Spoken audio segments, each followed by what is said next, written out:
Aí galera, tudo bom? Estamos aqui com o Peugeot 207 2011, fazendo a parte de manutenção referente à embreagem. Então o cliente chega na oficina, pisa na embreagem, aquele barulhão.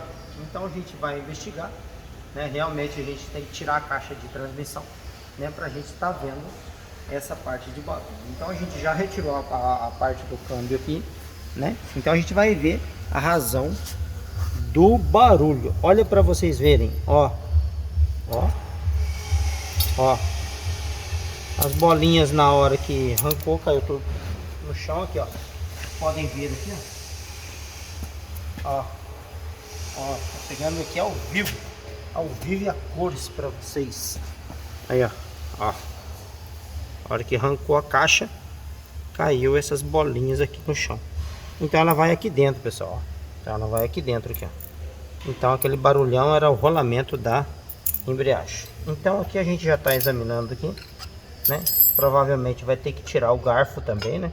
Danificou o guia, mas o garfo danificou também. Então vai ter que trocar o garfo. Mas a dúvida é, pessoal, a embreagem vai ter que trocar ou não? Vamos aqui, vamos analisar aqui a embreagem. Aqui, ó, mais perto.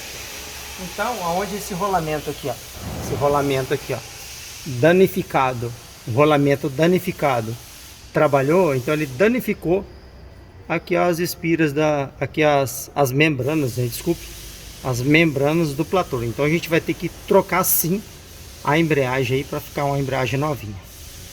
Beleza? Mais um vídeo aí da Top Torque Serviço Automotivo para vocês. Aquele abraço.